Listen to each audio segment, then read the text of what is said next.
Hello दोस्तों, स्वागत है आप सभी का तुल्य आर्यस ऑनलाइन क्लासेज में। इस वीडियो में हम बात करने वाले हैं विभिन्न अधिगमकर्ताओं की समझ के विषय में।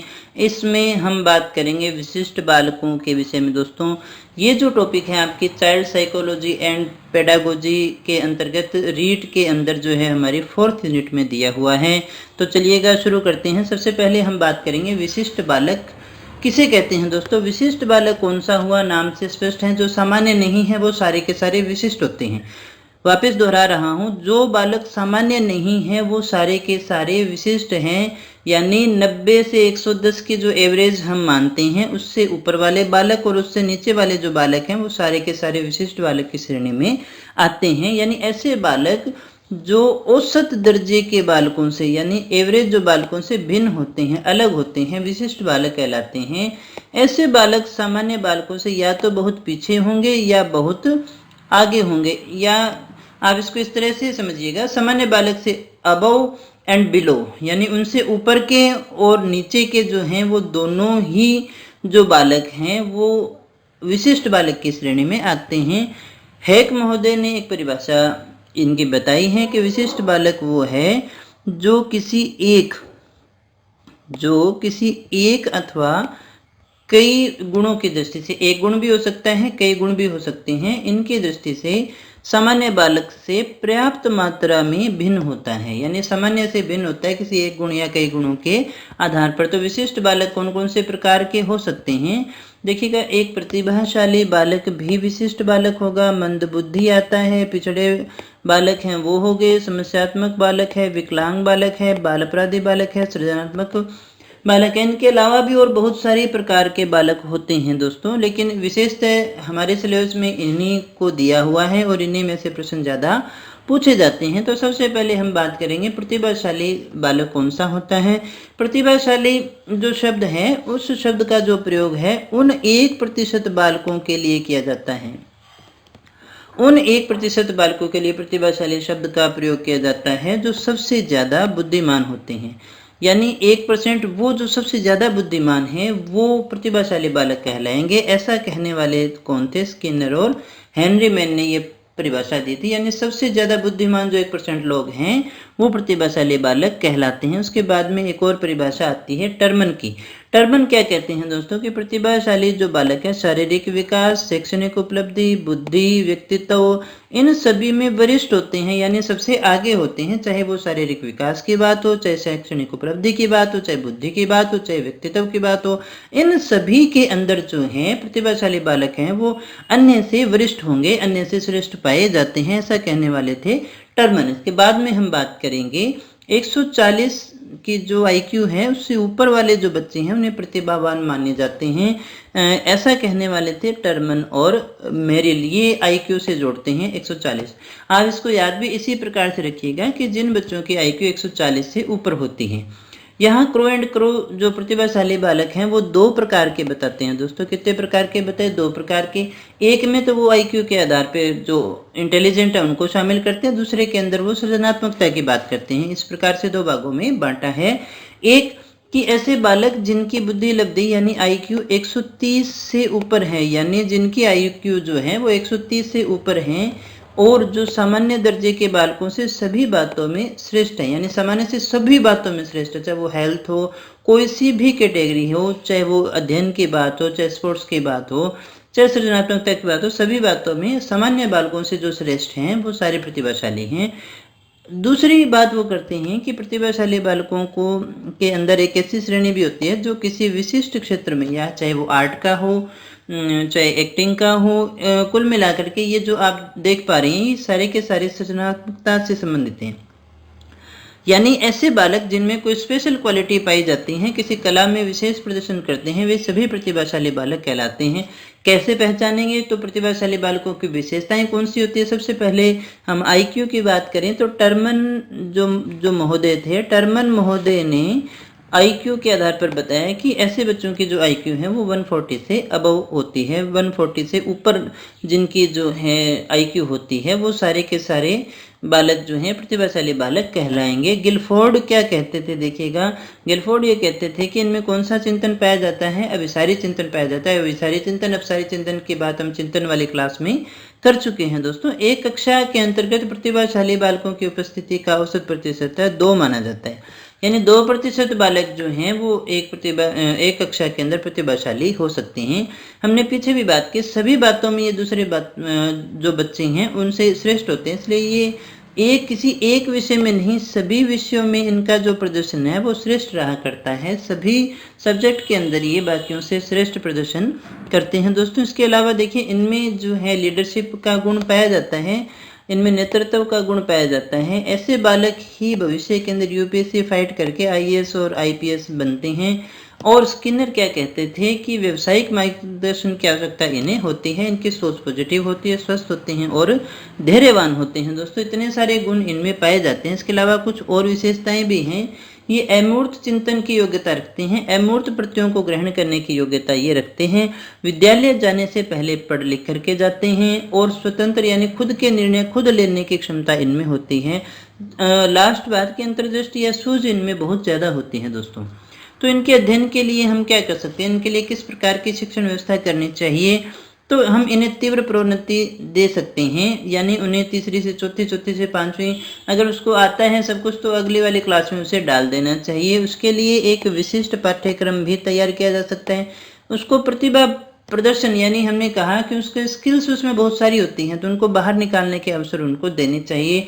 उनको पढ़ाने के लिए शिक्षक भी अनुभवी चाहिए। ट्रेन टीचर नहीं होगा तो उनको शिक्षक से कई बार ज़्यादा आते हैं, इसलिए भी समस्या होती है, तो एक अनुभवी शिक्षक की आवश्यकता होती है। इनके लिए स्पेशल चाइल्ड के लिए ही स्पेशल जो है टीचिंग मेथड की आवश्यकता होती है, वो भी हम यहाँ पर काम में ले सकते हैं। अलग कक्षाएं भी इनके लिए लगाई जा सकती है दोस्तों। सभी जो स्पेशल चाइल्ड्स हैं उनके लिए अलग से कक्षाओं का आयोजन किया जा सकता है। दूसरे जो प्रकार है उसकी बात करें हम सृजनात्मक बालक की, तो वैसे तो ये जो है प्रतिभाशाली का ही एक प्रकार हमने पीछे माना था, लेकिन थोड़ा सा डिफरेंट यहाँ आ गया कि क्रो एंड क्रो कहते हैं कि एक सामान्य बुद्धि वाला बालक भी सृजनात्मक हो सकता है। तो हम कहीं ये न माने कि सारे के सारे प्रतिभाशाली जो हैं वो सृजनात्मक ही होंगे, यानी सामान्य बुद्धि वाला भी सृजनात्मक बालक हो सकता है, क्योंकि क्रो एंड क्रो ऐसा कह रही हैं। इनकी जो आईक्यू है, आईक्यू कितनी होगी, एक 140 से अबव होती है, 140 से ज़्यादा होगी। गिलफोर्ड इन बालकों में अपसारी चिंतन को मानते हैं। कौन से चिंतन को मानते हैं, अपसारी।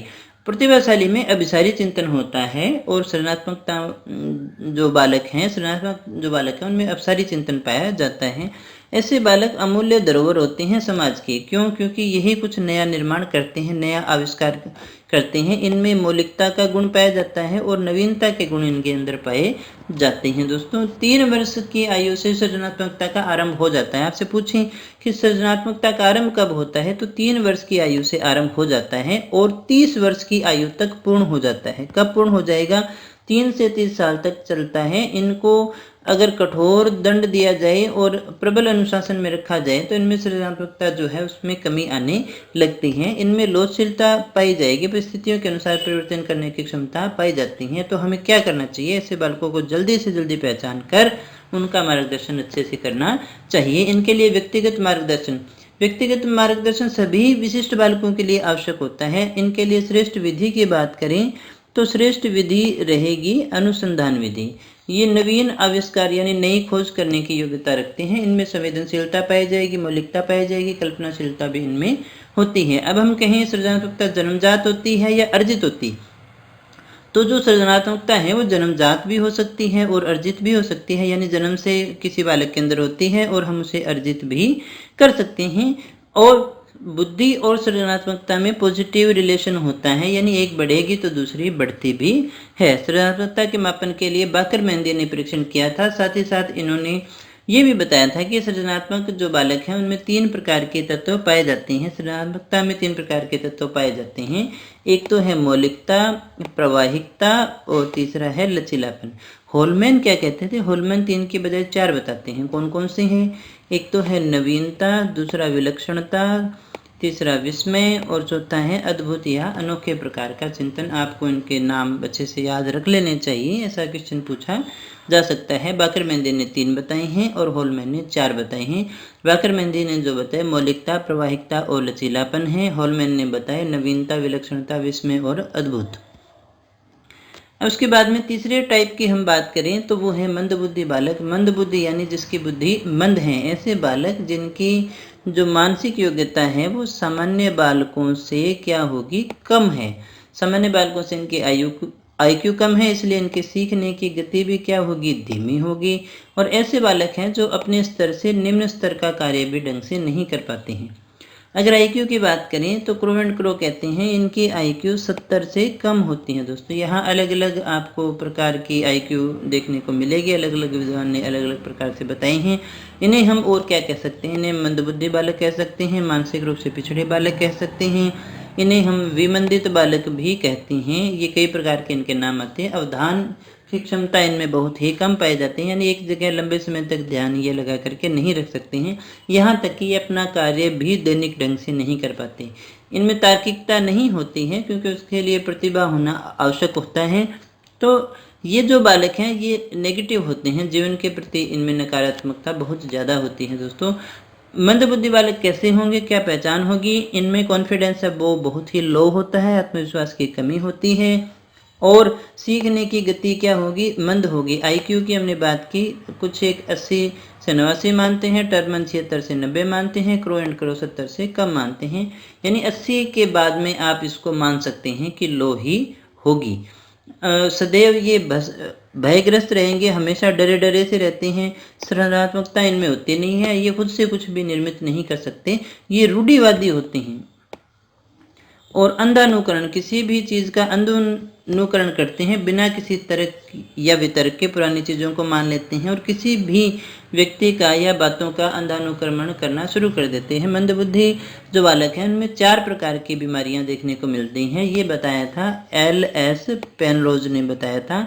नंबर 1 आता है मंगोलिज्म बालक कौन से होंगे। ऐसे बालक जो मंगोल जाति के समान दिखाई देते हैं, जैसे इनकी आंखें बादाम की तरह होंगी, मुख पर जो है तिरछापन पाया जाएगा, होंठ पतले होते हैं, गर्दन छोटी होगी, नाक इनकी चपटी होगी, हाथ पैर बड़े, आवाज़ रूखी व भारी होती है। तो मंगोलिज्म। दूसरी बात हम करें क्रेटिनिज्म। क्रेटिनिज्म क्या होगा, शारीरिक वृद्धि इनकी कम होती है, यानी बोने प्रकार के जो बालक हैं, अधिकाधिक इनकी हाइट 3 फीट तक होती है। आपने देखे भी होंगे कुछ इस प्रकार के बालक जो हैं, इनके हाथ पैरों की अपेक्षा धड़ और कान ज़्यादा बड़े होते हैं, हाथ पैर इनके धड़ की अपेक्षा ज़्यादा बड़े होते हैं। इनका बौद्धिक स्तर जो है वो 25 to 50 के बीच में ही रहता है। हाइड्रोसिफेली बालक, ये हाइड्रोसिफेली बालक कौन से होंगे, सिर का आकार 26 से 28 इंच की परिधि तक होता है, ऐसे बालक मानसिक रूप से मंद होंगे। माइक्रोस्फेली, माइक्रो माने होता है छोटा, तो सिर का आकार काफ़ी छोटा होगा, काफ़ी छोटा होता है, लगभग 9 से 10 इंच तक का ही इनका सिर का आकार पाया जाता है। तो ऐसे बालक भी जो हैं मंदबुद्धि बालक की श्रेणी में आते हैं। दोस्तों इसके बाद में हम बात करें मंदबुद्धि बालक को शिक्षाएं कैसे, तो कोई भी विशिष्ट बालक है उनके लिए विशिष्ट कक्षाएं, ये अपने आप से कुछ बना नहीं सकते, तो इनको हस्तकला की, कोई मूर्ति वगैरह बनाने की, इस तरह जो नकल करके बनाई जा सके ऐसी चीज़ों की शिक्षा इन्हें दी जा सकती हैं। हर वो बालक जो विशिष्ट है व्यक्तिगत ध्यान की आवश्यकता होगी, इनको ज्ञानेंद्रियों की शिक्षा देनी चाहिए, इसलिए मॉन्टेसरी पद्धति का प्रयोग करना चाहिए। श्रव्य दृश्य सामग्री इनके लिए अच्छी रहती हैं, ये श्रव्य दृश्य सामग्री से ज़्यादा अच्छे ढंग से सीख पाते हैं। दोस्तों ये थे 3 प्रकार, बाकी के जो प्रकार हैं वो अगली क्लास में देखेंगे। हमेशा की तरह इस क्लास की